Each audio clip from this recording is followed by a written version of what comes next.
마두로가 체포됐습니다. 베네수엘라가 무너지자 중국이 흔들렸습니다. 한국이 127척, 50조 원을 싹쓸이했습니다. 중국은 단 3척, 카타르는 8천억 위약금을 물고 중국을 버렸습니다. 그리고 드러난 충격적인 현실. 중국 조선소 73%가 불량 판정, 한국은 99.2% 납기 준수, 기술자 경력은 22년 대 3.5년. 중국이 5배 연봉을 제안했지만 한국은 단 한 명도 넘어가지 않았습니다. 50년 전 중국에게 배우던 나라가 이제는 중국이 배워야 할 나라가 됐습니다. 완전히 뒤집힌 충격적인 전말을 지금 공개합니다. 시작하기 전 구독과 좋아요, 그리고 대한민국 화이팅 댓글로 한국을 응원해주세요. 전화벨이 울렸습니다. 새벽 4시 23분. 상하이 푸둥 지구의 아파트에서 잠들어 있던 저는 화면에 뜬 발신자를 보고 벌떡 일어났습니다. 장칭 소장이었습니다. 조선소 최고 책임자가 새벽에 직접 전화를 거는 경우는 딱 2가지뿐이죠. 아주 좋은 소식이거나 아주 나쁜 소식이거나. 심장이 쿵쾅거렸습니다. 리 부소장, 지금 뉴스 보셨소? 장 소장의 목소리가 평소와 달랐습니다. 25년간 이 업계에서 일하면서 온갖 풍파를 다 겪은 사람입니다. 웬만한 일에는 눈 하나 깜짝하지 않는 분이었죠. 하지만 그날 새벽 그의 목소리에는 분명히 떨림이 섞여 있었습니다. 무슨 일이십니까? 카타르요. 카타르가 우리 계약을 파기했소. 저는 귀를 의심했습니다. 카타르 에너지 공사와의 계약은 우리 조선소의 핵심 프로젝트였습니다. LNG 운반선 6척, 총 계약 규모 2조 위안. 3년간 공들여 따낸 계약이었죠. 파기라뇨? 위약금이 얼마인지 아시잖습니까? 8천억 원이요. 알고 있소. 근데 그 8천억을 물고 파기한 거요. 저는 숨이 멎는 것 같았습니다. 침대에서 완전히 일어나 창가로 걸어갔습니다. 상하이의 새벽 스카이라인이 눈앞에 펼쳐져 있었지만 아무것도 눈에 들어오지 않았습니다. 8천억을 물고요? 대체 왜요? 한국으로 간다고 하오. 한국이요? 목소리가 저도 모르게 높아졌습니다. 그렇소. 현대중공업으로 간다고 하오. 아침 9시에 긴급회의 소집이요.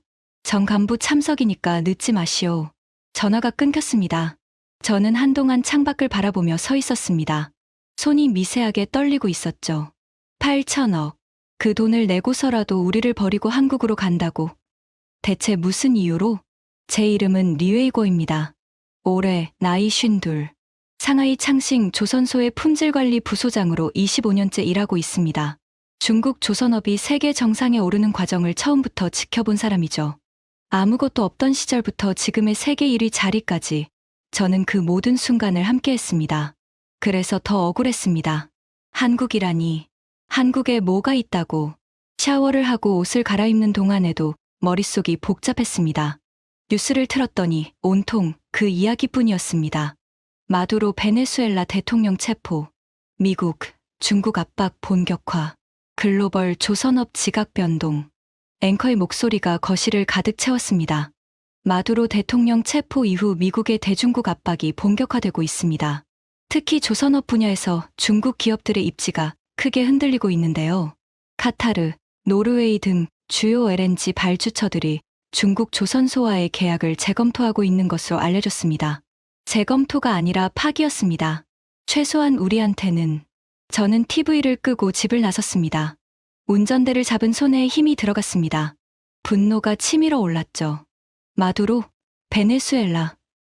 그게 우리 조선소와 무슨 상관이란 말입니까? 이건 명백한 정치 공작이었습니다. 미국이 중국을 압박하기 위해 조선업을 희생양으로 삼은 것이죠. 한국은 그냥 운이 좋았을 뿐이요. 저는 혼잣말로 중얼거렸습니다. 그 말을 믿고 싶었습니다. 조선소에 도착하니 이미 회의실에 사람들이 모여 있었습니다.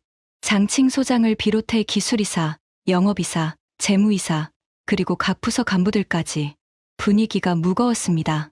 담배 연기가 자욱했고 커피잔들이 테이블 위에 어지럽게 놓여 있었죠. 다들 밤을 샜군요. 제가 말하자 옆자리의 왕 기술이사가 고개를 끄덕였습니다. 잠이 오겠소? 카타르만이 아니오. 노르웨이 스타토일도 계약 재검토에 들어갔다고 하오. 노르웨이까지요? 가슴이 철렁 내려앉았습니다. 장칭 소장이 회의실 앞으로 걸어갔습니다. 그의 얼굴에는 피로가 역력했지만 눈빛만은 여전히 날카로웠습니다. 자, 시작하겠소. 그가 리모컨을 눌렀습니다. 대형 스크린에 뉴스 화면이 떴습니다. 어젯밤부터 오늘 새벽 사이에 벌어진 일들이요. 카타르 에너지 공사 8천억 위약금 감수하고 계약 파기. 노르웨이 스타토일 신규 발주 전면 재검토. 호주 우드사이드 중국 조선소 리스크 등급 상향 조정. 회의실이 술렁였습니다. 그리고 이건 오늘 아침에 나온 속보요.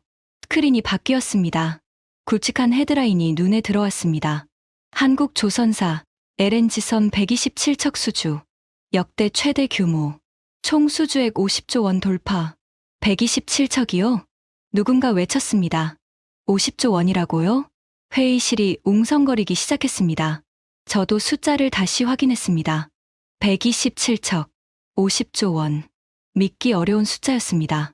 한국이 싹쓸이한 거요.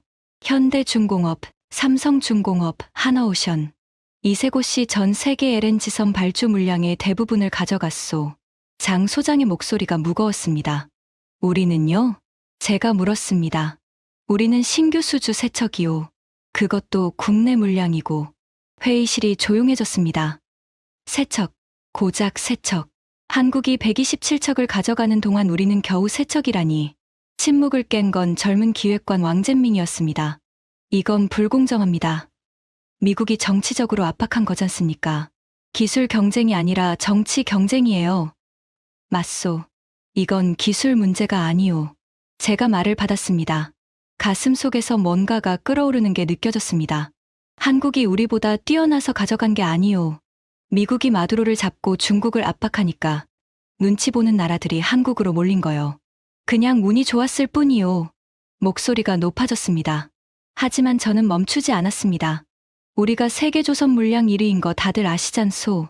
작년 기준 전 세계 선박 건조량의 47%가 중국이요.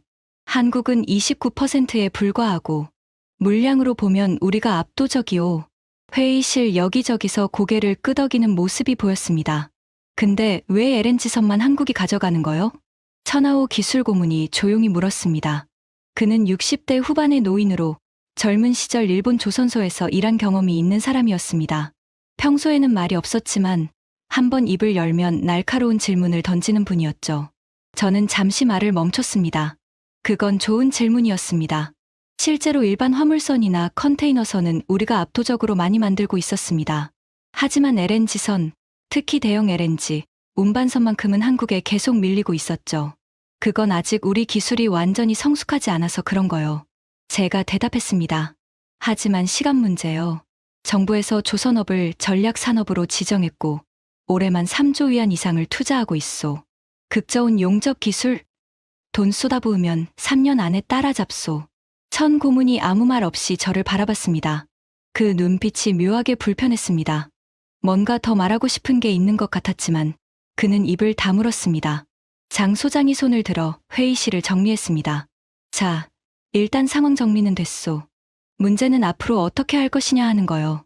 미국의 압박이 언제까지 갈지 모르고 그 사이에 한국이 시장을 다 가져가면 우리는 뒤처질 수밖에 없소. 그때 천하오 고문이 다시 입을 열었습니다. 한번 가보는 게 어떻겠소? 네, 제가 되물었습니다. 한국 조선소 말이오. 직접 가서 보는 거요. 적을 알아야 이기지 않겠소? 회의실이 조용해졌습니다. 한국 조선소를 직접 방문한다. 생각해 본 적 없는 제안이었습니다.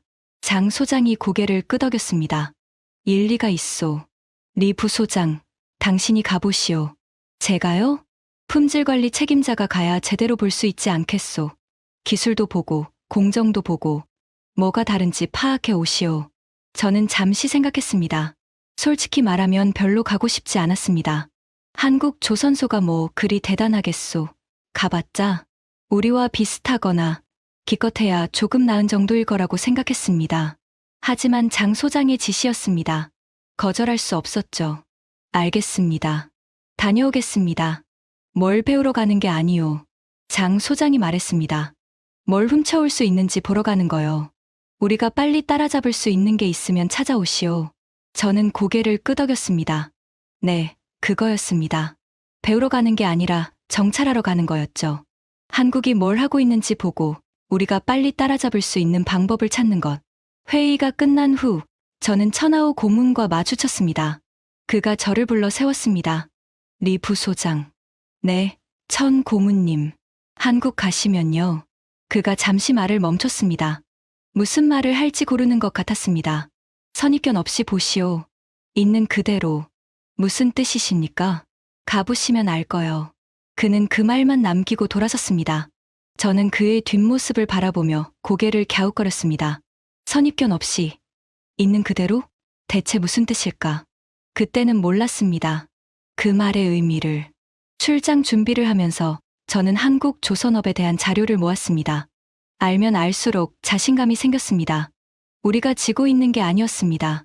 단지 일시적으로 밀리고 있을 뿐이었죠. 왕젠밍이 제 사무실로 찾아왔습니다. 그는 32살의 젊은 기술자로 극저온 용접 파트에서 일하고 있었습니다. 열정이 넘치는 친구였죠. 부소장님, 한국 가신다면서요? 그래, 내일 출발이오. 저도 같이 가면 안 될까요? 저는 잠시 생각했습니다. 젊은 시각으로 보는 것도 나쁘지 않을 것 같았습니다. 좋소. 같이 가시오. 왕젠밍의 얼굴이 밝아졌습니다.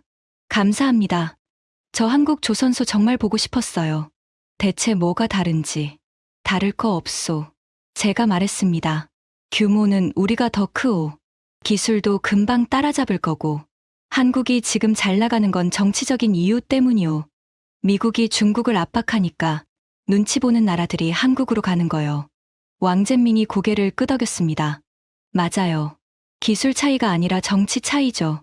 저는 책상 위의 자료를 그에게 보여줬습니다. 이거 봐요. 작년 기준 전 세계 선박 건조량. 중국 47%, 한국 29%. 물량으로 보면 우리가 압도적이오. 근데 왜 LNG선은요? 왕젠밍이 물었습니다. 저는 다른 자료를 펼쳤습니다. LNG선은 고부가 가치 선박이오. 기술 장벽이 높아서 아직 우리가 완전히 장악하지 못한 거요. 하지만 정부에서 올해만 3조 위안을 투자하고 있소. 연구소도 늘리고 해외 기술자도 영입하고 있고. 해외 기술자요? 왕젠밍의 눈이 반짝였습니다. 그렇소. 한국에서 은퇴한 기술자들 중에 돈 때문에 넘어오는 사람들이 있소. 연봉을 3배, 4배까지 제시하면 오는 사람이 있다고 하더군. 와, 그러면 기술 이전도 가능하겠네요. 시간 문제요. 저는 자신 있게 말했습니다. 한국이 30년 걸린 거. 우리는 3년이면 충분하오. 돈과 인력이 있으니까. 중국의 속도를 무시하면 안 돼요. 저는 진심으로 그렇게 믿고 있었습니다. 중국이 마음먹으면 못할 게 없었습니다. 반도체도, 전기차도, 우주 기술도 전부 빠르게 따라잡았잖습니까? 조선업이라고 다를 게 있겠소? 왕젠밍과 함께 자료를 더 살펴봤습니다. 한국 조선소 현황, 주요 기술, 수주 동향. 알면 알수록 별거 아니라는 생각이 들었습니다. 현대중공업 연간 매출 25조 원, 삼성중공업 12조 원, 하나오션 8조 원. 저는 계산기를 두드렸습니다. 우리 창싱, 조선소가 18조 원이요. 거기에 중국 선박공업 전체를 합치면 한국 3사를 압도하오. 규모로는 이미 이겼네요. 왕젠밍이 말했습니다. 그렇소. 이제 품질만 따라잡으면 되는 거요. 저는 창밖을 바라봤습니다. 조선소의 거대한 크레인들이 눈에 들어왔습니다. 도크에서는 컨테이너선 2척이 동시에 건조되고 있었죠. 이 규모, 이 속도. 우리가 못할 게 없었습니다. 극저온 용접이 문제라면 극저온 용접을 집중 공략하면 되는 거요. 단순하오. 부소장님 말씀이 맞아요. 왕젠밍이 힘차게 동의했습니다. 저도 열심히 하고 있어요. 올해 안에 꼭 기술 인증 따겠습니다. 좋은 마음가짐이요. 저는 그의 어깨를 두드려줬습니다. 하지만 속으로는 조금 걱정이 되기도 했습니다. 왕젠밍은 극저온 용접 경력이 3년이었습니다. 우리 조선소에서는 베테랑 축에 속했죠.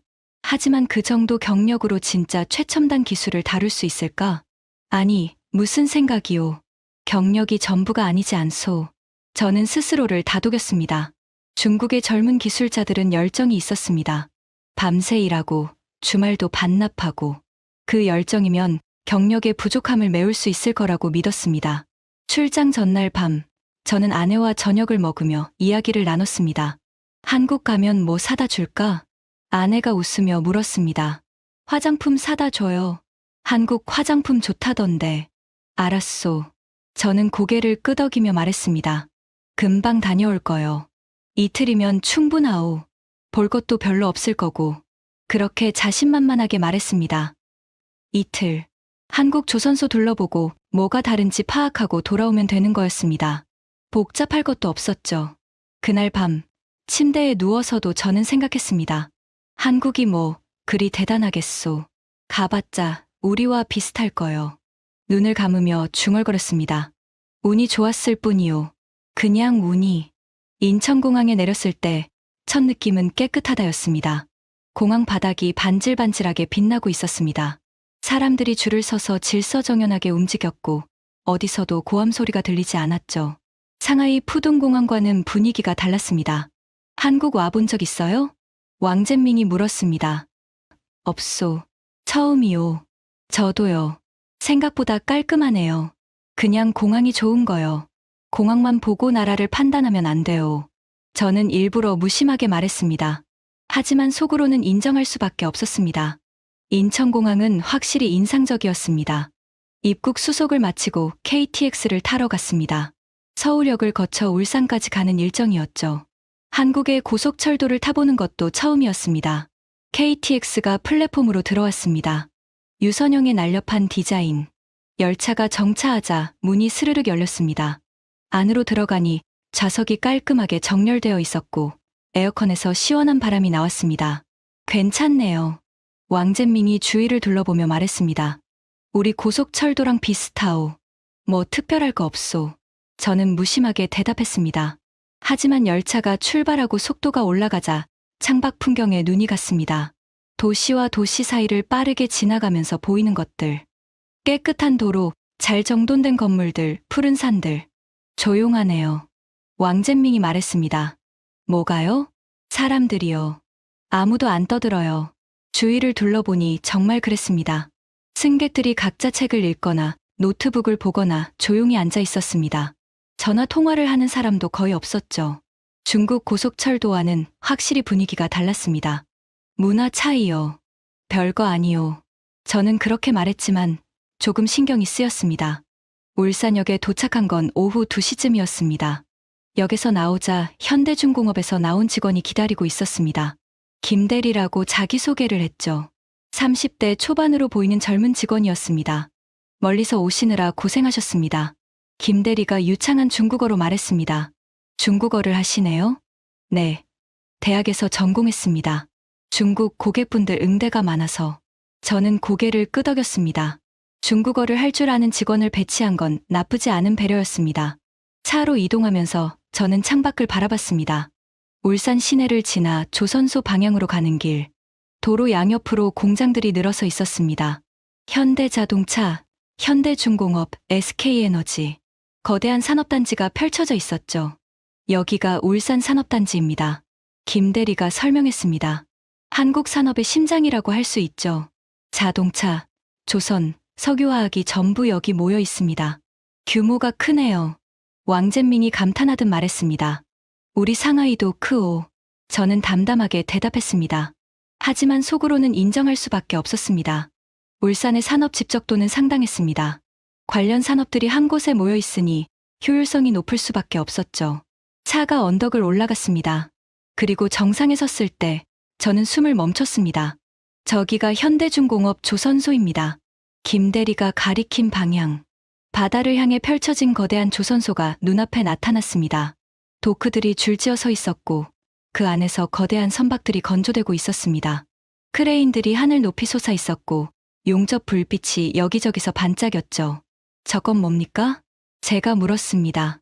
도크 안에 있는 거대한 구조물을 가리키며. LNG 운반선입니다. 지금 동시에 8척이 건조 중이에요. 8척이요? 네. 그리고 저쪽에 4척이 더 있고요. 총 12척이 동시에 만들어지고 있습니다. 저는 말을 잃었습니다. 12척. 우리 조선소에서 LNG선은 2척밖에 건조하지 않고 있었습니다. 그것도 가득 찬 게 아니라 여유 있게 진행하고 있었죠. 저 배들이 전부 수주된 건가요? 왕젠밍이 물었습니다. 네. 여기 있는 배들은 전부 주인이 정해져 있어요. 지금 새로 계약하시면 배를 받으실 수 있는 게 4년에서 5년 후입니다. 4년에서 5년이요? 네. 그만큼 물량이 밀려 있어요. 저는 할 말을 잃었습니다. 물량이 4년치나 밀려 있다고? 우리 조선소는 당장 내년 물량도 걱정하고 있는데 차가 조선소 정문에 도착했습니다. 거대한 문을 지나 안으로 들어갔습니다. 그리고 가까이서 본 조선소는 멀리서 볼 때보다 더 압도적이었습니다. 이건 대체 뭔가? 저도 모르게 중얼거렸습니다. 도크 하나의 크기가 축구장 4-5개를 이어붙인 것 같았습니다. 그 안에서 LNG 운반선이 서서히 모습을 갖춰가고 있었죠. 수천 명의 작업자들이 개미처럼 움직이고 있었고 크레인들이 거대한 블록을 들어 올리고 있었습니다. 왕젠밍이 제 옆에서 멍하니 서 있었습니다. 그의 입이 살짝 벌어져 있었죠. 부소장님, 이거 규모가 생각보다 훨씬 큰데요? 그러게요. 저는 짧게 대답했습니다. 솔직히 놀랐습니다. 예상보다 훨씬 컸습니다. 하지만 인정하고 싶지 않았습니다. 규모가 크다고 기술이 좋은 건 아니니까요. 중요한 건 품질이었습니다. 그리고 품질은 직접 봐야 알 수 있었죠. 안으로 들어가서 자세히 봅시다. 제가 말했습니다. 네, 이쪽으로 오시죠. 김 대리가 앞장섰습니다. 저는 그를 따라 걸으며 주위를 둘러봤습니다. 정리정돈이 잘 되어 있었습니다. 자재들이 가지런히 쌓여 있었고 통로마다 표지판이 붙어 있었죠. 작업자들의 동선도 체계적으로 설계된 것 같았습니다. 청소 상태가 좋네요. 왕젠밍이 말했습니다. 네, 매일 정리합니다. 작업장이 지저분하면 품질에 영향을 주거든요. 김 대리가 대답했습니다. 저는 아무 말 없이 걸었습니다. 속으로 우리 조선소와 비교하고 있었습니다. 우리도 청소를 하긴 하지만 이 정도는 아니었죠. 솔직히 말하면 꽤 어지러운 편이었습니다. 하지만 그건 중요한 게 아니오. 저는 스스로에게 말했습니다. 중요한 건 기술이오. 청소가 아니라. 저는 고개를 들어 정면을 바라봤습니다. 저 멀리 용접 현장이 보였습니다. 극저온 용접. 그게 핵심이었습니다. 거기서 뭔가 발견할 수 있을 거라고 생각했습니다. 우리가 빨리 따라잡을 수 있는 힌트를. 그때 천하오 고문의 말이 떠올랐습니다. 선입견 없이 보시오. 있는 그대로. 저는 고개를 저었습니다. 선입견이라니. 저는 그냥 사실을 보러 온 것뿐이었습니다. 하지만 그 사실이 제 예상과 완전히 다를 줄은 아직 몰랐습니다. 용접 현장으로 들어가기 전 우리는 안전교육을 받아야 했습니다. 회의실에서 30분간 진행된 교육, 안전모 착용법, 비상시 대피 경로, 작업장 내 금지 행위들. 우리 조선소에서도 비슷한 교육을 하긴 하지만 여기는 훨씬 체계적이었습니다. 매뉴얼이 두툼했고 모든 절차가 문서화되어 있었죠. 안전교육이 꽤 길군요. 제가 말했습니다. 네, 저희는 안전을 최우선으로 합니다. 작년에 무죄의 365일을 달성했어요. 김 대리가 대답했습니다. 무죄의 365일이요? 네, 단 한 건의 안전사고도 없었습니다. 저는 속으로 놀랐습니다. 우리 조선소는 작년에만 크고 작은 사고가 23건이었습니다. 사망사고도 2건 있었죠. 물론 대외적으로는 축소해서 발표했지만 안전모를 쓰고 작업장으로 들어갔습니다. LNG 운반선의 핵심인 화물창 구역이었습니다. 멀리서 푸른 용접 불빛이 반짝이고 있었습니다. 저기가 극저온 용접 구역입니다. 김 대리가 가리켰습니다. 극저온 용접, LNG, 즉 액화천연가스는 영하 162도에서 보관됩니다. 그 온도를 견디는 탱크를 만들려면 특수한 용접 기술이 필요하죠. 일반 용접과는 차원이 다릅니다. 온도 변화에 따른 수축과 팽창, 미세한 균열 방지, 완벽한 기밀 유지. 어느 하나라도 잘못되면 바다 한가운데서 대참사가 벌어질 수 있습니다. 우리도 극저온 용접을 하고 있소. 제가 말했습니다. 네, 알고 있습니다. 중국 조선업의 발전이 정말 빠르더라고요. 김 대리의 말투가 조심스러웠습니다. 칭찬인지 빈정거림인지 알 수 없었죠. 용접 구역에 가까이 다가갔습니다. 작업자들이 특수 장비를 입고 일하고 있었습니다. 불꽃이 튀고 금속이 녹아붙는 소리가 들렸습니다. 저분이 박영철 반장님입니다. 저희 극저온 용접팀의 리더예요. 김 대리가 한 작업자를 가리켰습니다. 50대 후반으로 보이는 남자였습니다. 작업을 마치고 마스크를 벗는 모습이 보였죠. 박 반장이 우리 쪽으로 걸어왔습니다. 가까이서 보니 얼굴에 주름이 깊었고 눈가에 용접 화상 자국이 있었습니다. 하지만 눈빛은 날카롭고 또렷했죠. 중국에서 오셨다고 들었습니다. 박 반장이 말했습니다. 중국어는 못했지만 김 대리가 통역을 해줬습니다. 네, 상하이 창싱 조선소에서 왔소. 저는 품질관리 부소장 류웨이고요. 반갑습니다. 뭘 보고 싶으세요? 저는 잠시 생각했습니다. 직접적으로 물어보기로 했죠. 극저온 용접 기술이요. 한국이 이 분야에서 강하다고 들었소. 비결이 뭐요? 박 반장이 웃었습니다. 소탈한 웃음이었죠. 비결이요? 없어요. 없다고요? 네. 그냥 오래 한 거예요. 저는 고개를 갸웃거렸습니다. 오래 했다. 그게 무슨 비결이란 말입니까? 오래 하면 다 되는 거요? 아니요. 그게 아니라 박 반장이 장갑을 벗었습니다. 그리고 두 손을 펼쳐 보였습니다. 저는 그 손을 보고 말을 잃었습니다. 굳은 살이 손바닥 전체를 뒤덮고 있었습니다. 손가락 마디마디에 화상 자국이 있었고 손톱 일부는 변형되어 있었죠. 30년 넘게 용접봉을 잡아온 손이었습니다. 이게 22년이에요. 박 반장이 말했습니다. 22년이요? 네. 제가 극저온 용접을 시작한 지 22년 됐어요. 우리 팀 평균 경력이 18년이고요. 18년이요? 저는 다시 한번 놀랐습니다. 왕젠밍을 돌아봤습니다. 그의 얼굴이 굳어 있었죠. 왕젠밍의 극저온 용접 경력은 3년이었습니다. 우리 조선소에서 베테랑으로 불리는 박 반장이 계속 말했습니다.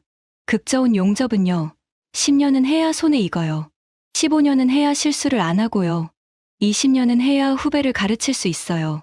그렇게 오래 걸려요? 네. 영하 162도를 다루는 거예요. 조금만 잘못해도 균열이 생겨요. 그 균열이 바다 한가운데서 터지면 어떻게 될까요? 저는 아무 말도 할 수 없었습니다. 그래서 저희는 신입을 바로 현장에 안 넣어요. 최소 5년은 훈련받고 그 다음 5년은 보조로 일하고 그래야 독립적으로 용접할 수 있어요. 10년이 지나야 독립이요? 네. 그게 저희 기준이에요. 저는 머릿속으로 계산했습니다. 우리 조선소에서는 6개월 훈련받으면 현장에 투입됩니다. 1년 차가 되면 이미 독립적으로 일하고요. 3년 차면 베테랑 소리를 듣죠. 그 차이가 10배였습니다. 왕젠밍이 조심스럽게 물었습니다. 저기, 혹시 젊은 기술자는 안 쓰세요? 효율이 떨어지지 않아요? 박 반장이 고개를 저었습니다. 효율이요? 젊은 친구가 빨리 하는 건 맞아요. 하지만 품질이 달라요. 경험 많은 기술자가 하면 제 작업이 거의 없어요. 젊은 친구가 하면 10번 중 3번은 다시 해야 해요. 30%요? 네. 그 30%를 다시 하는 시간이면 경험 있는 기술자가 더 많이 할 수 있어요. 결국 효율은 비슷하거나 오히려 높아요. 저는 할 말을 잃었습니다. 우리 조선소의 제작업 비율은 공식적으로 15%였습니다. 하지만 실제로는 40%가 넘었죠. 그걸 감추기 위해 야근과 주말 작업을 하고 있었습니다. 저기 보이는 분들 경력이 어떻게 돼요? 제가 용접 구역에서 일하는 작업자들을 가리키며 물었습니다. 박 반장이 하나하나 설명해 줬습니다. 저분은 김 기사, 25년 차예요. 그 옆이 이 기사, 19년 차. 저쪽 빨간 헬멧이 최 기사, 21년 차. 파란 헬멧이 정 기사, 17년 차. 다들 15년 이상이네요. 네. 극저온 팀은 그래요. 최소 15년은 해야 들어올 수 있어요.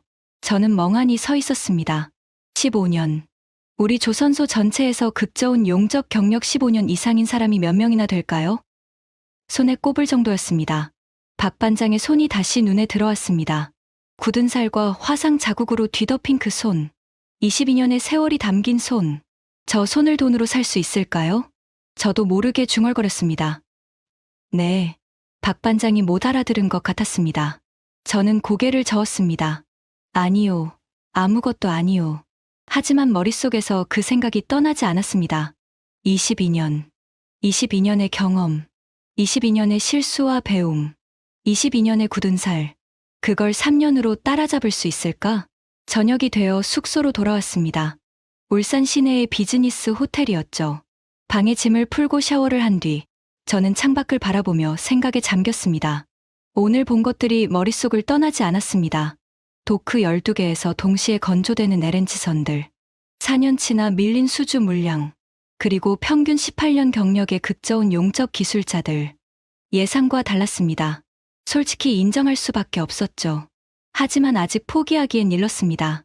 우리에게도 방법이 있었습니다. 사람을 데려오면 돼요. 저는 혼잣말로 중얼거렸습니다. 기술자를 스카우트하면 되는 거요. 돈으로. 그 생각이 떠오르자 마음이 조금 가벼워졌습니다. 맞아요. 기술은 결국 사람이지 않습니까? 사람을 데려오면 기술도 따라오는 거죠. 중국 기업들이 항상 써온 방법이었습니다. 반도체도, 전기차도, 배터리도 전부 그렇게 발전시켜 왔지 않습니까? 저는 핸드폰을 들어 상하이에 전화를 걸었습니다. 인사팀 담당자였죠. 리 부소장님, 무슨 일이십니까?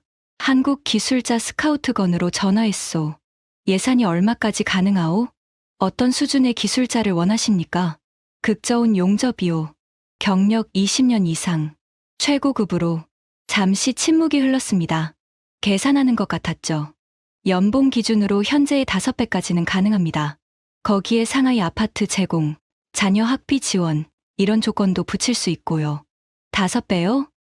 네. 전략적으로 필요한 인력이면 그 정도는 투자할 가치가 있다고 경영진이 판단하고 있습니다. 저는 고개를 끄덕였습니다. 5배. 한국 기술자의 평균 연봉이 6천만 원이라고 들었으니까 5배면 3억 원. 괜찮은 조건이었습니다. 좋소. 내가 직접 접촉해 보겠소. 전화를 끊고 저는 생각했습니다. 내일 박 반장을 다시 만나서 제안을 해봐야겠다고. 다음 날 아침, 저는 김 대리에게 부탁해서 박 반장과 따로 만날 시간을 잡았습니다. 점심시간을 이용해 조선소 근처 식당에서 만나기로 했죠. 식당은 허름했지만 음식은 괜찮았습니다. 갈비탕이 나왔는데 고기가 푸짐했죠. 맛있습니까? 박 반장이 물었습니다. 김 대리가 통역을 해줬습니다. 네, 맛있소. 한국 음식이 입에 맞소. 저는 웃으며 대답했습니다. 분위기를 부드럽게 만들고 싶었죠. 식사를 하면서 이런저런 이야기를 나눴습니다. 가족 이야기, 취미 이야기, 조선업의 미래 이야기. 박 반장은 과묵한 편이었지만 질문에는 성의 있게 대답해줬습니다. 아들이 둘 있소. 큰 아들은 대학생이고 작은 아들은 고등학생이요. 자녀분들 학비가 만만치 않겠네요. 저는 슬쩍 떠봤습니다. 뭐, 버는 대로 쓰는 거죠. 박 반장이 담담하게 대답했습니다. 저는 숟가락을 내려놓고 본론으로 들어갔습니다. 박 반장님, 솔직하게 말씀드리겠소. 네, 말씀하세요. 저희 조선소에서 박 반장님 같은 분을 모시고 싶소. 박 반장의 표정이 변하지 않았습니다. 예상했던 것 같았죠. 조건은 이렇소. 현재 연봉의 5배, 상하이의 아파트 제공, 자녀분들 학비 전액 지원, 5년 계약이요. 5배요? 박 반장이 처음으로 반응을 보였습니다. 놀란 것 같았죠. 그렇소. 5배요. 박 반장님 연봉이 6천만 원 정도라고 들었소. 5배면 3억이요. 여기에 아파트, 학비, 각종 복지까지 합치면 실질적으로 4억 가까이 돼요. 저는 자신 있게 말했습니다. 거절할 수 없는 조건이라고 생각했죠. 하지만 박 반장의 대답은 예상 밖이었습니다. 감사하지만 사양하겠습니다. 네. 저는 귀를 의심했습니다. 4억이요. 4억. 여기서 10년 일해도 못 버는 돈이요. 알아요. 그런데 왜 거절하시오? 박 반장이 잠시 침묵했습니다. 창밖을 바라보더니 천천히 입을 열었습니다. 리 부소장님, 제가 만든 배가 몇 척인지 아세요? 모르겠소. 127척이에요. 127척이요? 네. 제 손으로 용접한 LNG선이 127척이에요. 그 배들이 지금 전 세계 바다를 다니고 있어요. 카타르에서 일본으로, 호주에서 유럽으로. 제가 만든 배들이요. 박 반장의 눈빛이 달라졌습니다. 자부심이 담긴 눈빛이었죠. 그 배들이 제 이름을 달고 다니는 거예요. 물론 겉에 제 이름이 써있진 않지만 저는 알아요. 이 용접 자국이 내 거다. 저 탱크가 내가 만든 거다. 저는 아무 말도 할 수 없었습니다. 그게 돈으로 바뀔 수 있을까요? 박 반장이 물었습니다. 저는 대답하지 못했습니다. 4억이면 큰 돈이에요. 근데 그 돈 받고 중국 가면 뭐가 남아요? 제 이름이 붙은 배가 없어지는 거예요.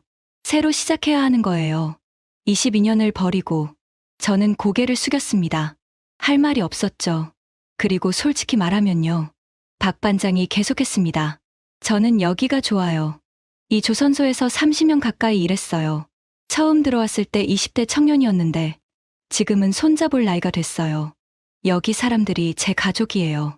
저는 고개를 들어 박 반장을 바라봤습니다. 그의 눈가에 주름이 깊었지만 표정은 평온했습니다. 돈이 전부가 아니에요. 리 부소장님. 그 말이 가슴에 박혔습니다. 식사 후 조선소로 돌아오면서 저는 김대리에게 물었습니다. 혹시 다른 기술자 중에 관심 있는 분이 있을까요? 조건은 같소.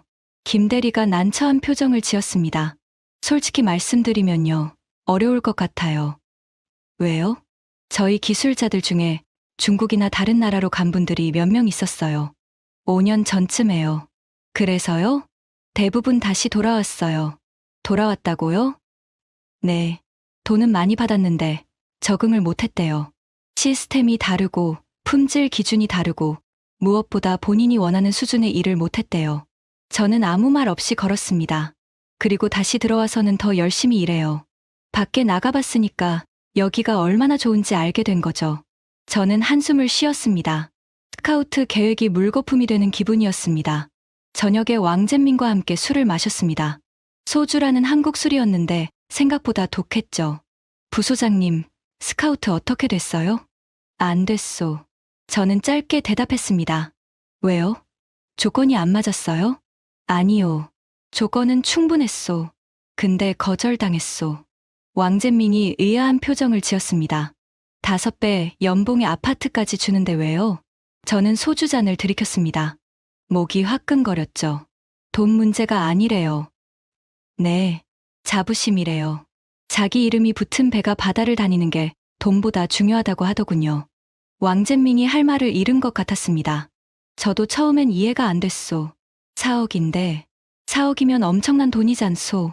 저는 빈잔에 소주를 따랐습니다. 근데 생각해보니까 이해가 안 되는 게 아니라 우리한테 없는 거였소. 뭐가요? 자부심이요. 저는 창밖을 바라봤습니다. 울산 시내의 불빛들이 반짝이고 있었습니다. 우리 기술자들은 왜 일하오? 돈 벌려고 일하잖소. 월급 받으려고. 근데 저 사람들은 달라요. 자기가 만든 배가 바다를 다니는 게 좋대요. 그게 돈보다 중요하대요. 왕젠민이 고개를 숙였습니다. 저도 그래요. 솔직히 말하면 돈 때문에 이 일하는 거예요. 나도 그래요. 저는 쓴웃음을 지었습니다. 우리 조선소에 20년 이상 경력자가 몇 명이나 될까요? 손에 꼽아요. 왜냐하면 돈 더 주는 대로 다 가버리니까. 이 회사 3년, 저 회사 5년. 그러다 보면 전문성이 안 쌓여요. 악순환이네요. 그렇소. 악순환이요. 저는 소주를 한 잔 더 마셨습니다. 취기가 올라왔지만 머릿속은 오히려 맑아지는 것 같았습니다. 오늘 많이 배웠소. 제가 말했습니다. 배웠다고요? 기술은 돈으로 못 산다는 거요. 사람도 돈으로 못 사고 시간은 더더욱. 왕젠민이 아무 말 없이 고개를 끄덕였습니다. 그날 밤 저는 오래도록 잠을 이루지 못했습니다. 이틀간의 일정을 마치고 상하이로 돌아왔습니다. 공항에서 조선소로 바로 출근했죠. 장칭 소장이 기다리고 있었습니다. 어떻게 됐소? 그가 물었습니다. 저는 잠시 망설였습니다. 뭐라고 보고해야 할까요? 한국이 예상보다 훨씬 대단했습니다라고 말해야 할까요? 아니면 그래도 따라잡을 수 있습니다라고 희망적으로 말해야 할까요? 규모는 예상보다 컸소. 저는 신중하게 말을 시작했습니다. LNG선 12척이 동시에 건조 중이었소. 수주 물량이 4년치 밀려 있고 극저온 용접 기술자들 평균 경력이 18년이었소. 18년이라고? 장 소장의 눈썹이 올라갔습니다. 우리는 평균이 얼마지? 제가 알기론 3년에서 4년이요. 회의실이 조용해졌습니다. 스카우트는요? 장 소장이 물었습니다. 실패했소. 5배 연봉의 아파트까지 제안했는데 거절당했소. 거절이라고? 5배를? 네. 돈 문제가 아니래요. 그럼 뭐가 문제요? 자부심이래요. 자부심이라니 그게 무슨 소리요? 저는 박 반장과의 대화를 설명했습니다. 127척의 배, 자기 이름이 붙은 용접 자국, 돈으로 바꿀 수 없는 것들. 장 소장이 한숨을 쉬었습니다. 감상적인 이야기군. 그렇게 볼 수도 있소. 저는 조심스럽게 대답했습니다. 하지만 현실이기도 하오. 저 사람들은 진짜로 거절하고 있소. 우리뿐 아니라 다른 중국 조선소 제안도 거절하고 있다고 하더군. 장 소장이 창밖을 바라봤습니다. 우리 조선소의 도크가 보였습니다. LNG선 2척이 건조 중이었죠. 한국의 12척에 비하면 초라했습니다. 그래서 결론이 뭐요? 리 부소장. 저는 심호흡을 했습니다. 솔직히 말씀드리면요. 단기간에 따라잡기 어렵소. 장 소장의 눈이 날카로워졌습니다. 어렵다고? 기술자를 스카우트해서 빨리 배우겠다는 전략이 통하지 않을 거요. 저 사람들은 안 와요. 그리고 설령 몇 명 데려온다고 해도 시스템 전체를 바꾸지 않으면 의미가 없소. 그럼 어쩌자는 거요? 저는 잠시 말을 멈췄습니다. 시간을 투자해야 하오. 시간. 네. 우리 기술자들이 10년, 15년 쌓을 수 있는 환경을 만들어야 하오. 그냥 돈만 주는 게 아니라 자부심을 느낄 수 있게, 오래 있고 싶게. 장 소장이 코웃음을 쳤습니다.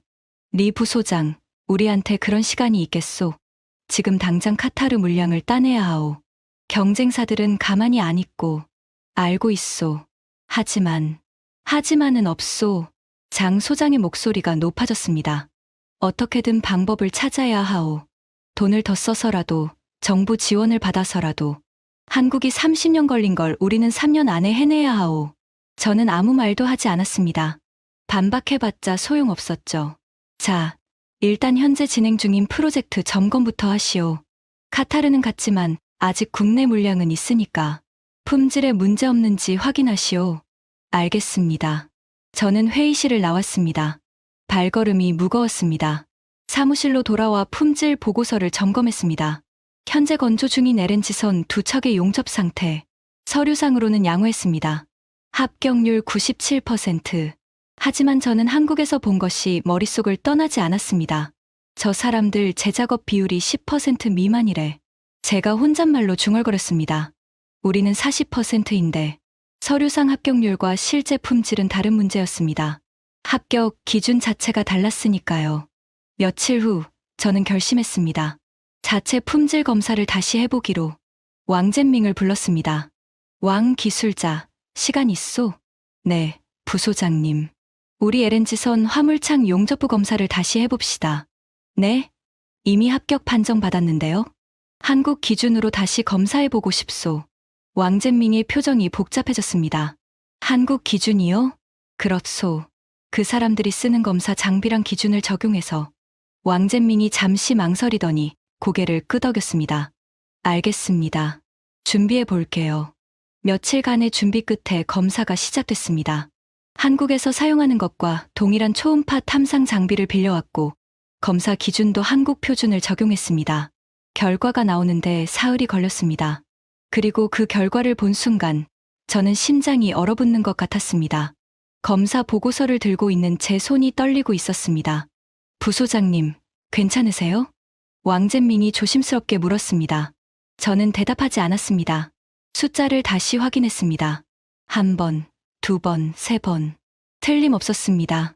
건조 중인 LNG선 11척 검사 결과 한국 표준 기준 불합격 8척, 73%가 불량이었습니다. 이게 뭐요? 저는 목소리가 떨렸습니다. 한국 기준으로 검사하니까 이렇게 나왔어요. 왕젠밍의 얼굴도 창백했습니다. 73%, 11척 중에 8척이 불량이라고? 네, 미세 균열이 발견됐어요. 우리 기준으로는 합격 범위인데 한국 기준으로는 불합격이에요. 저는 보고서를 책상에 내려놓았습니다. 손이 계속 떨렸죠. 미세 균열의 위치가 어디요? 대부분 화물창 멤브레인 용접부예요. 극저온 구역이요. 그 부분이 가장 중요한 곳이잖소. 네, 알아요. 왕젠밍이 고개를 숙였습니다. 저는 창밖을 바라봤습니다. 도크에서 건조 중인 LNG선이 보였습니다. 저 배가 8척 중 하나였습니다. 저 배가 바다로 나가면 어떻게 될까요? LNG는 영하 162도예요. 저는 중얼거렸습니다. 그 온도에서 미세 균열이 커지면 가스가 새어나와요. 바다 한가운데서 폭발할 수도 있어. 왕젠밍이 아무 말도 하지 않았습니다. 저는 주먹을 꽉 쥐었습니다. 분노가 치밀어 올랐습니다. 누구한테 분노하는지도 모르겠었죠. 품질 기준을 낮게 잡은 시스템, 경험 없는 기술자를 현장에 투입한 회사, 아니면 그 모든 걸 알면서도 눈 감아온 저 자신? 이걸 장 소장님한테 보고해야 하오. 왕젠밍의 얼굴이 더 창백해졌습니다. 보고하면 난리 날 거예요. 알아요. 하지만 숨길 수는 없소. 저는 보고서를 들고 일어섰습니다. 8척을 전부 재작업해야 하오. 용접부 뜯어내고 다시 해야 하오. 최소 14개월은 지연될 거요. 14개월이요? 네. 그것도 지금 바로 시작하면. 장칭 소장실 앞에 섰을 때 저는 심호흡을 했습니다. 이 보고를 하면 폭풍이 올 거라는 걸 알고 있었습니다. 하지만 숨길 수는 없었죠. 언젠가는 드러날 문제였으니까. 문을 두드렸습니다. 들어오시오. 장 소장의 목소리가 들렸습니다. 보고 드릴 게 있소. 저는 들어가면서 말했습니다. 뭐요? 자체 품질 검사 결과요. 장 소장이 서류에서 눈을 들었습니다. 제 표정을 보더니 눈썹을 찌푸렸습니다. 무슨 일이오? 저는 보고서를 그의 책상 위에 올려놓았습니다. 한국 표준으로 검사했소. 결과가 좋지 않소. 장 소장이 보고서를 집어들었습니다.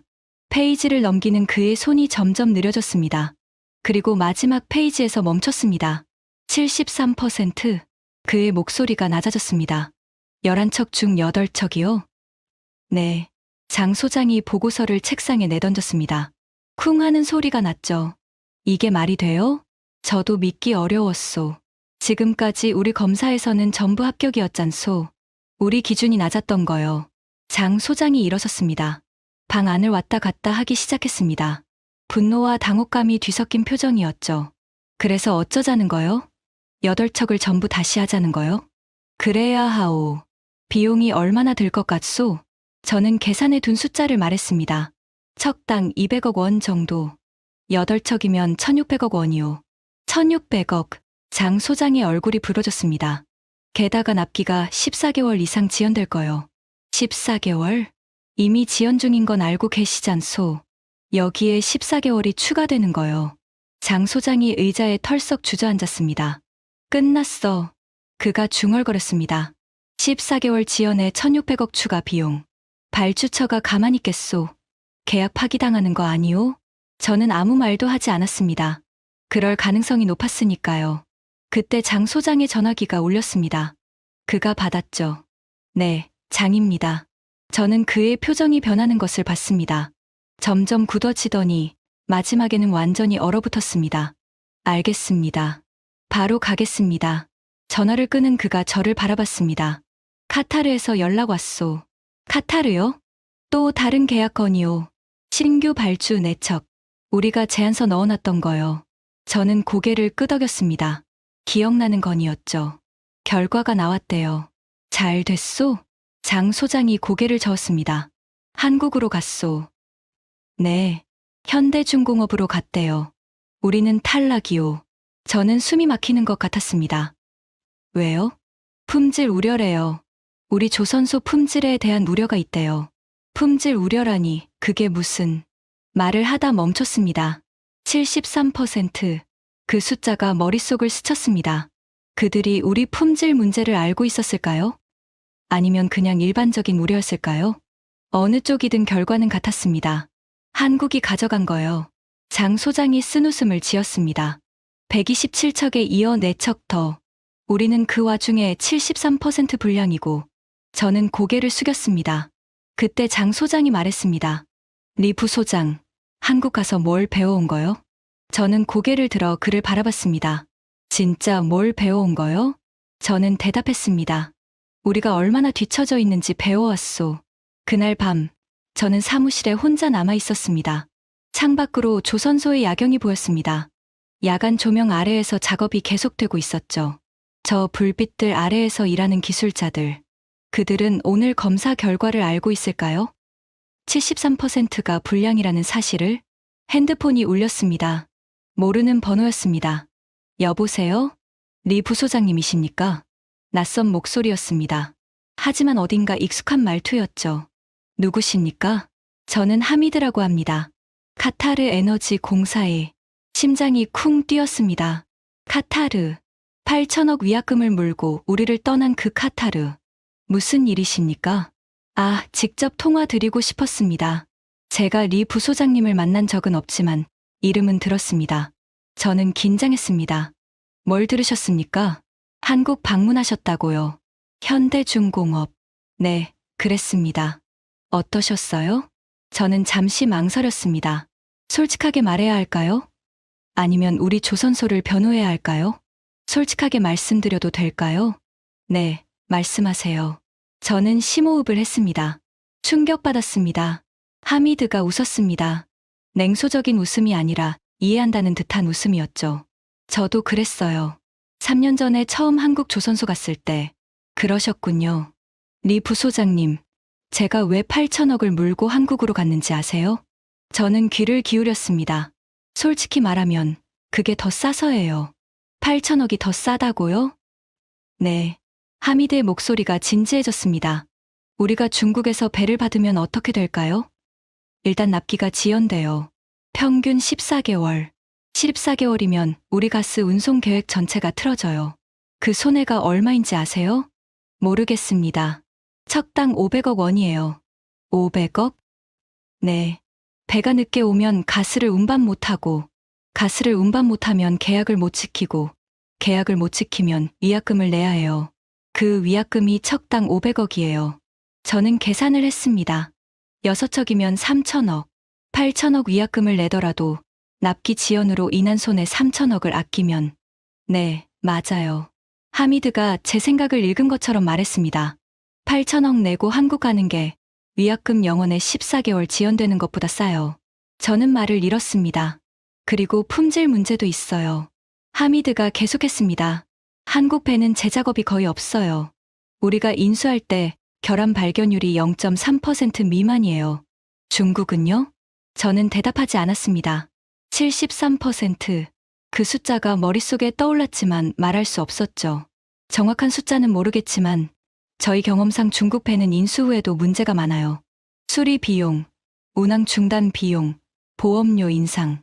다 합치면 엄청난 금액이에요. 저는 고개를 숙였습니다. 전화기 너머로 들리는 하미드의 목소리가 멀게 느껴졌습니다.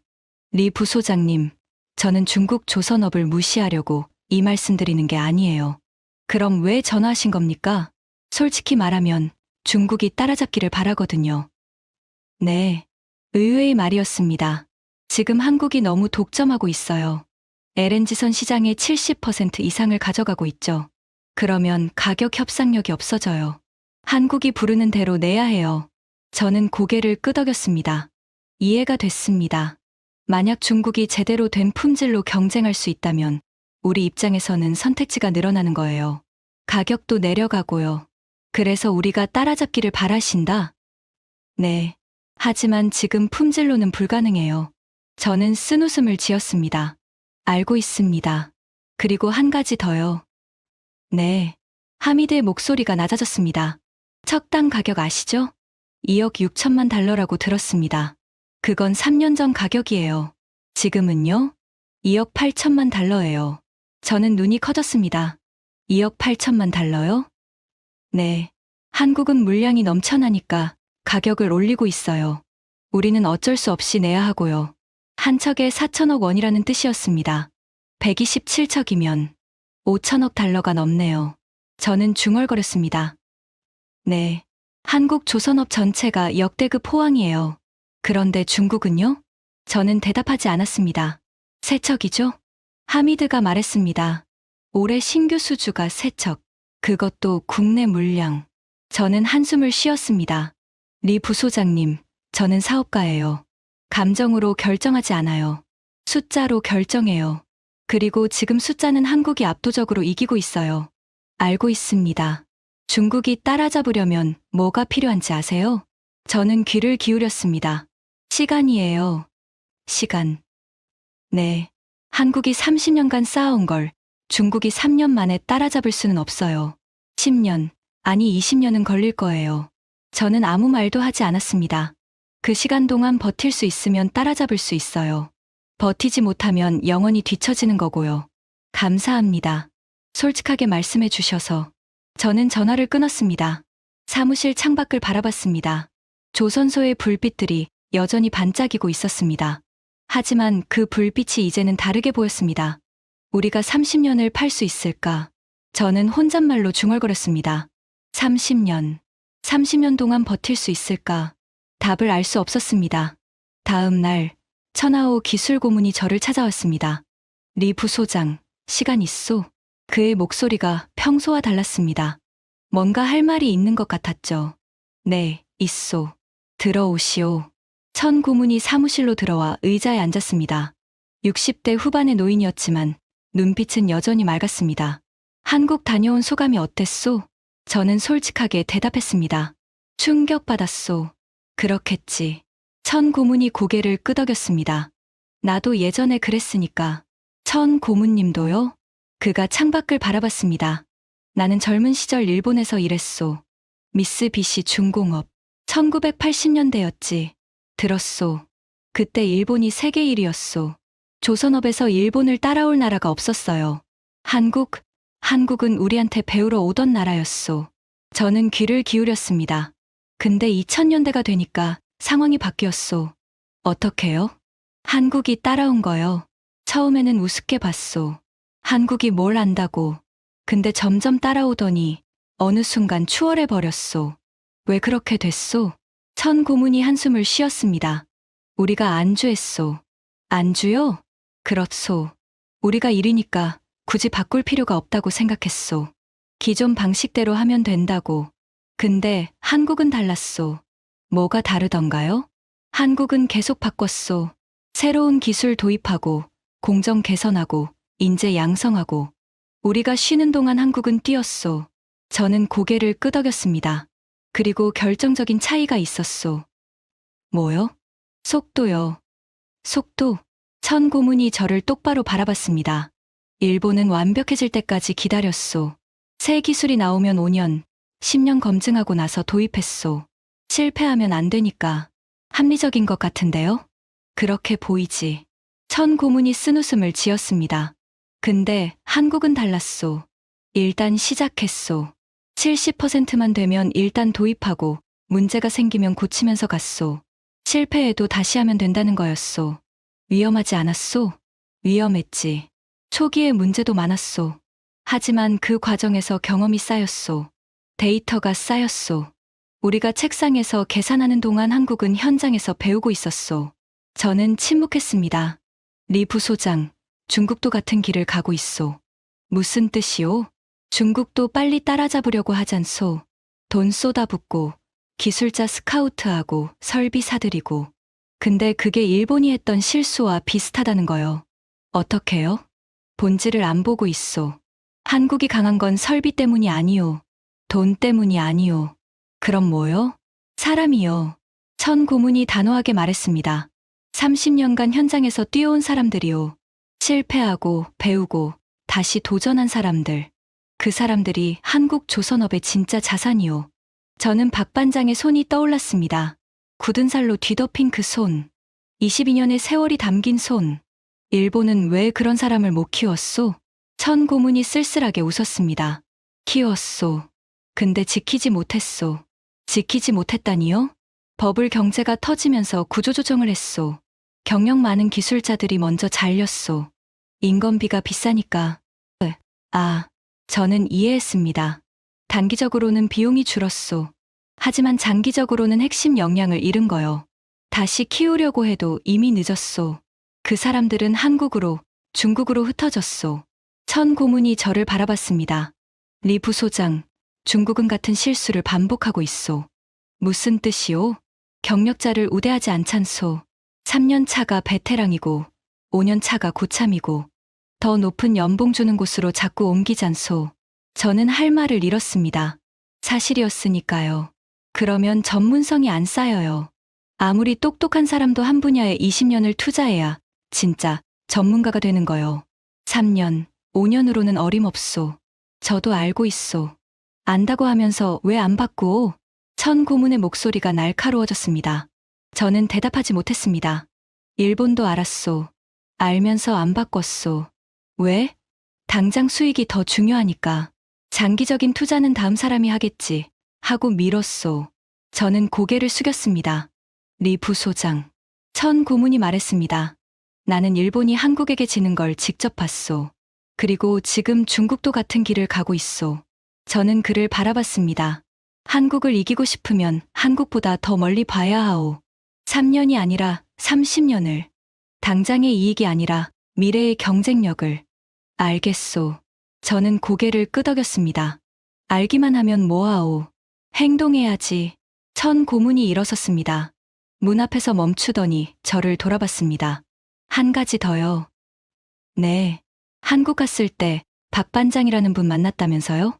네, 만났소. 그 사람 손 봤소? 저는 고개를 끄덕였습니다. 그게 30년이요. 천 고문이 말했습니다. 저 손을 만들 수 있으면 한국을 이길 수 있소.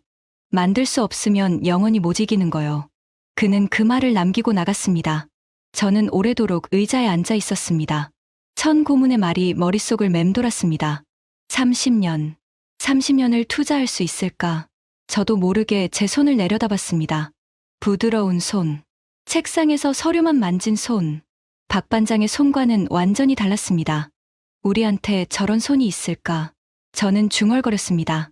저런 손을 가진 사람이 몇 명이나 될까? 답을 알고 있었습니다. 거의 없다고. 그날 밤, 저는 집에 돌아와 오래된 앨범을 꺼냈습니다. 아버지의 사진이 들어있는 앨범이었죠. 아버지는 10년 전에 돌아가셨습니다. 건설 노동자였던 분. 젊은 시절 해외 건설 현장을 많이 다니셨죠. 그 중에 한국도 있었습니다. 낡은 흑백 사진을 꺼냈습니다. 1970년대. 한국의 어딘가. 사진 뒷면에 연필로 적혀 있었습니다. 1974년. 대한민국 포항. 사진 속에는 젊은 아버지가 서 있었습니다. 뒤로는 허허벌판이 펼쳐져 있었죠. 공사 현장 같았습니다. 한국인 노동자들이 함께 찍혀 있었습니다. 이게 포항제철이었구나. 저는 중얼거렸습니다. 아버지가 살아 계실 때 종종 이야기하셨습니다. 한국에서 일했던 경험을. 한국 사람들은 이상해. 밤에 자면 되는데 왜 안 자고 일해? 우리 중국 사람들은 쉬는 시간이면 쉬어. 근데 한국 사람들은 쉬는 시간에도 일해. 그때는 웃겼어. 뭐 저리 열심히 해. 했지. 근데 지금 생각하면 아버지는 말을 끝맺지 않으셨습니다. 하지만 저는 알았습니다. 아버지도 인정하신 거였죠. 앨범 사이에서 편지 한 장이 떨어졌습니다. 아버지가 어머니한테 보낸 편지였죠. 1974년에 쓴 것. 여기 한국은 정말 아무것도 없어. 길도 없고 건물도 없고 허허벌판에 공장 하나 짓는다고 난리야. 근데 한국 사람들이 무섭게 일해. 우리보다 훨씬 열심히 해. 왜 그러는지 모르겠어. 나라가 가난해서 그런가. 저는 편지를 내려놓았습니다. 1974년의 한국. 아무것도 없었던 나라. 허허벌판에 공장 하나 짓던 나라. 그게 50년 후에 세계 1위가 됐습니다. 저는 사진을 다시 들여다봤습니다. 젊은 아버지 옆에 서 있는 한국인 노동자들. 그들의 얼굴에서 뭔가가 보였습니다. 피곤함? 아니요. 희망이었습니다. 이를 악문 듯한 결이었습니다. 저 사람들이 한국을 만들었구나. 저는 중얼거렸습니다.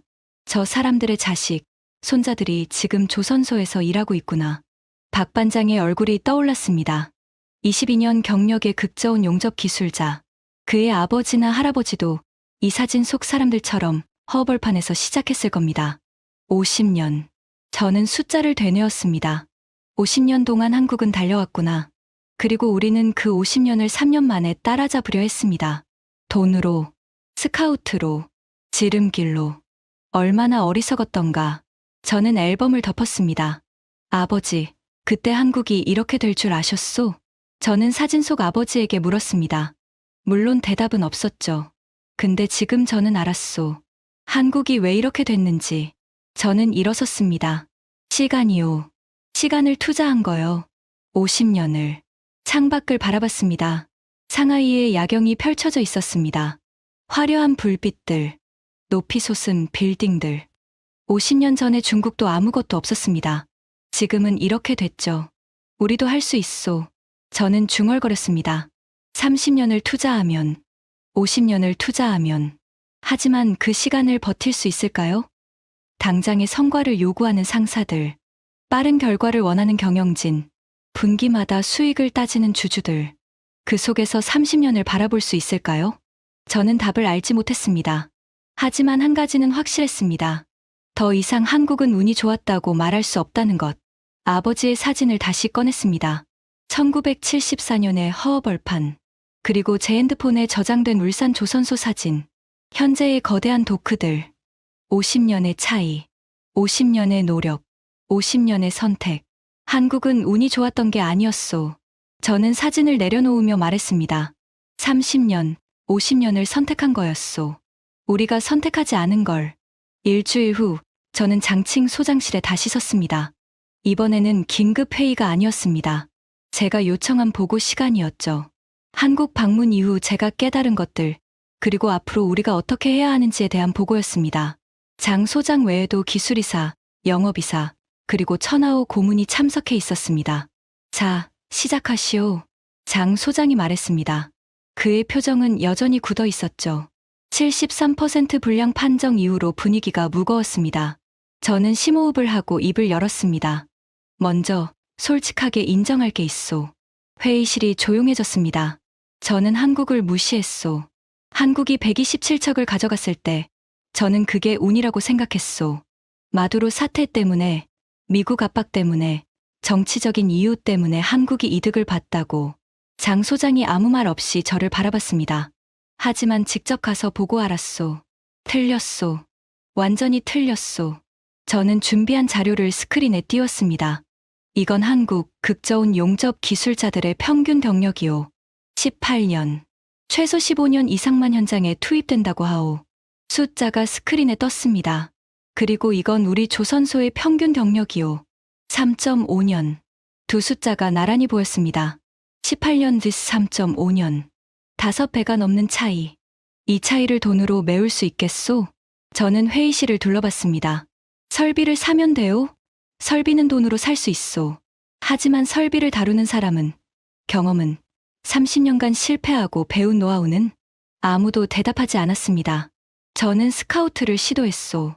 5배 연봉의 아파트까지 제안했소. 결과는 전원 거절이었소. 왜요? 왕 기술이사가 물었습니다. 돈 문제가 아니래요. 저는 박 반장의 말을 떠올렸습니다. 자기가 만든 배가 127척이래요. 그 배들이 전 세계 바다를 다니고 있대요. 자기 이름이 붙은 용접 자국들. 그게 돈보다 중요하대요. 회의실이 술렁였습니다. 저는 처음에 이해가 안 됐소. 4억인데 4억이면 엄청난 돈이잖소. 근데 이제는 이해하오. 저는 스크린을 바꿨습니다. 1974년 포항의 사진이 떴습니다.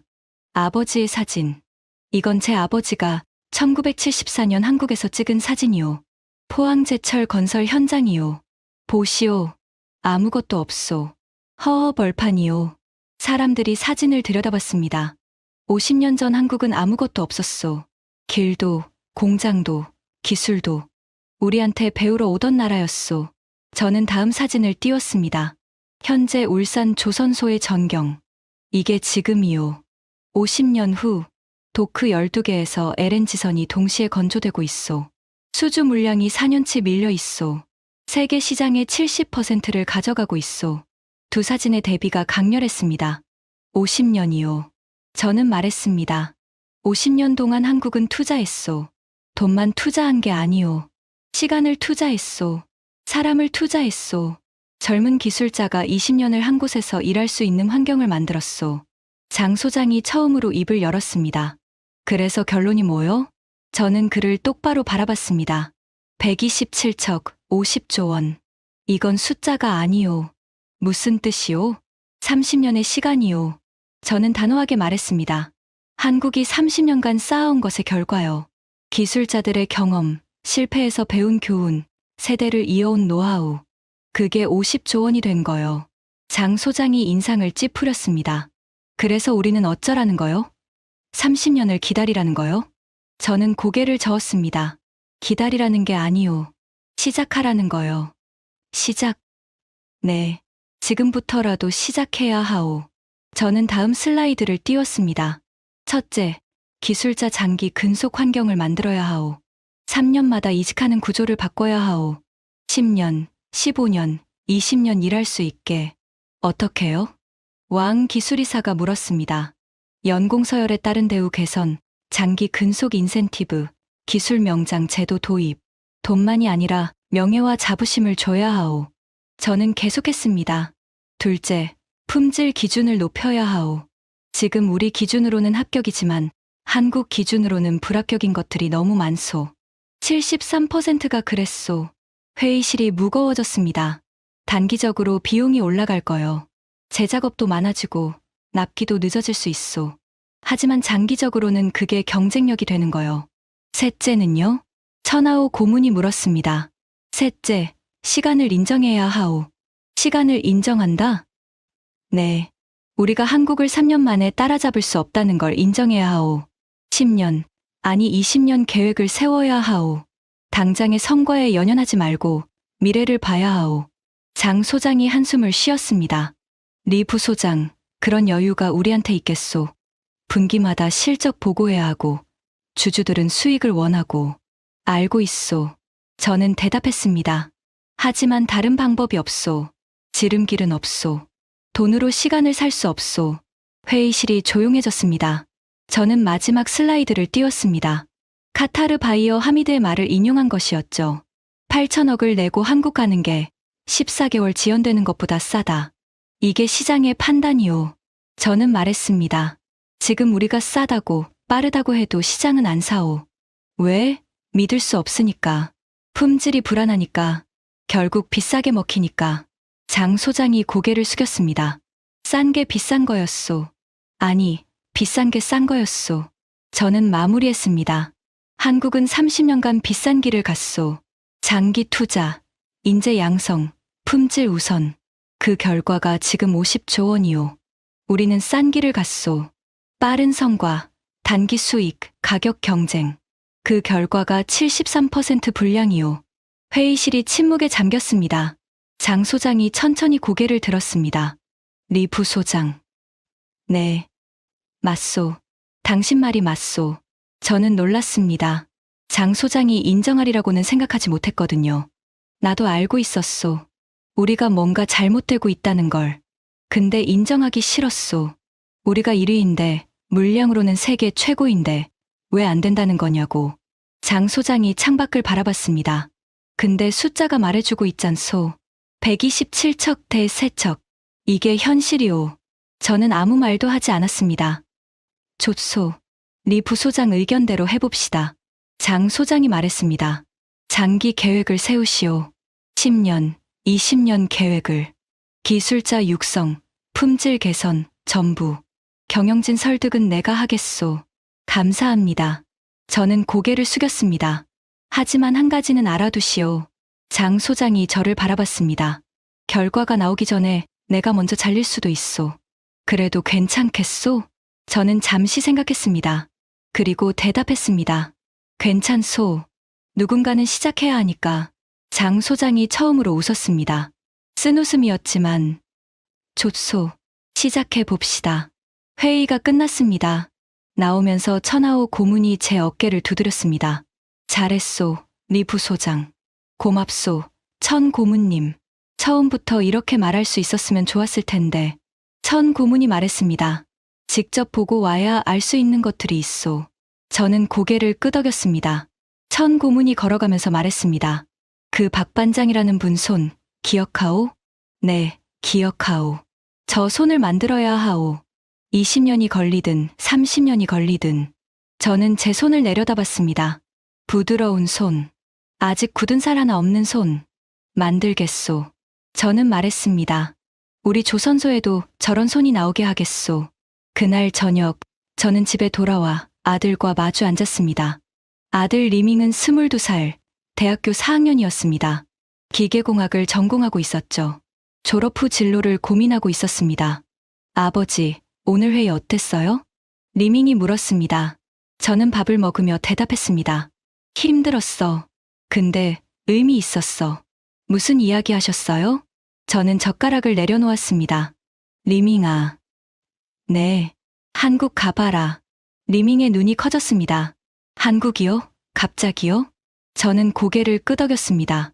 나도 얼마 전에 다녀왔어. 한국 조선소.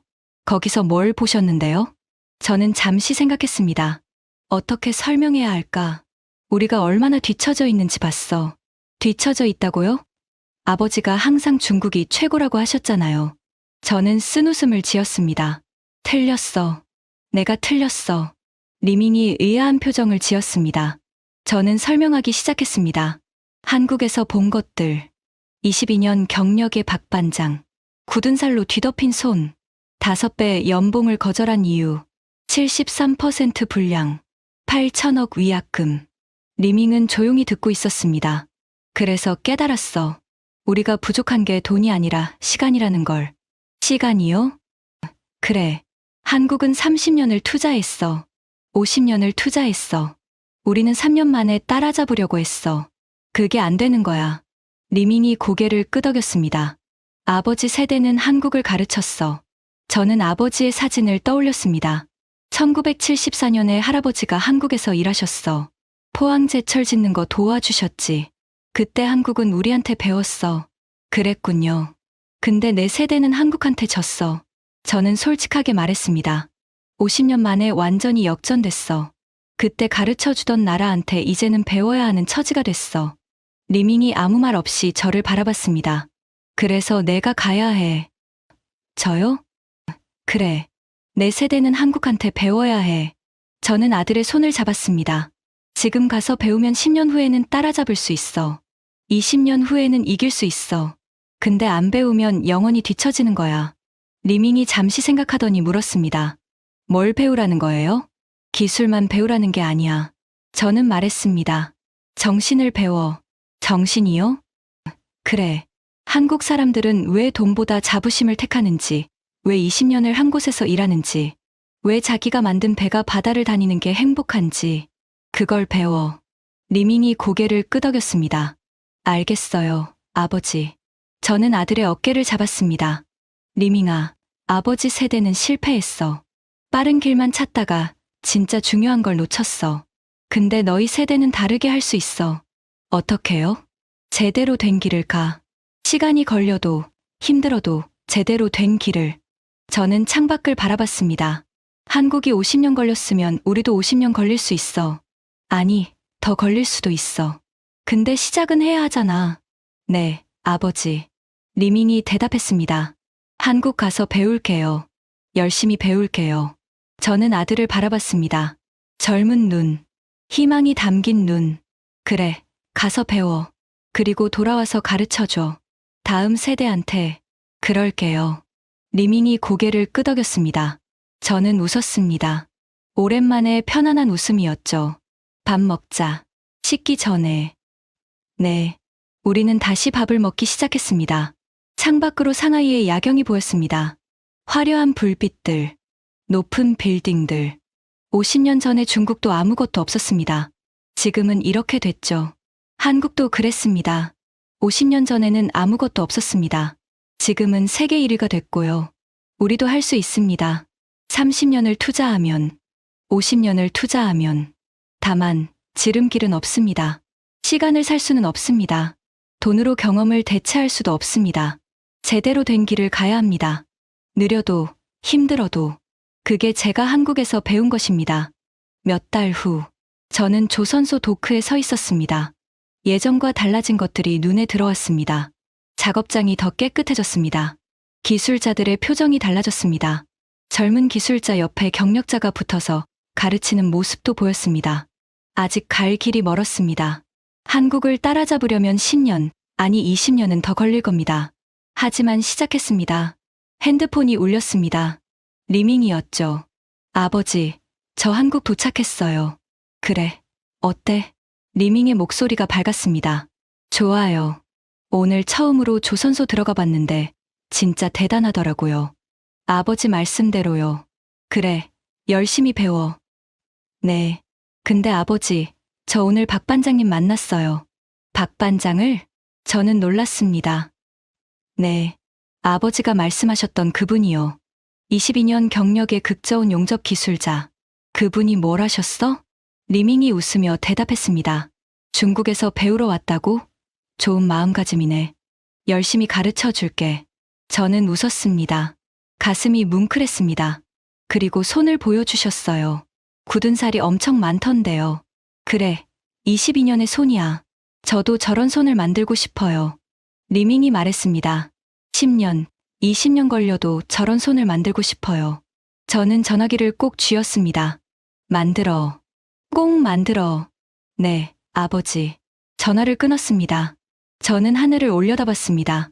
파란 하늘. 구름 한 점 없는 맑은 날이었습니다. 127척, 50조 원.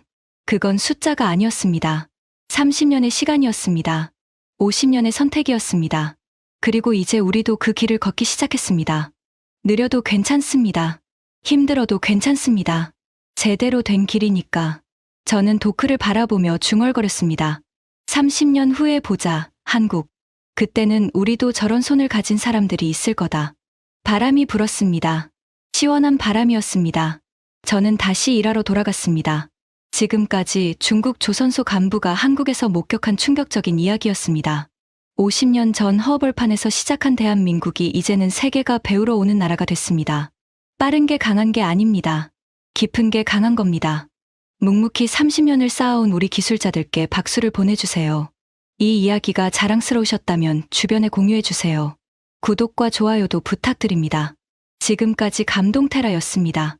감사합니다.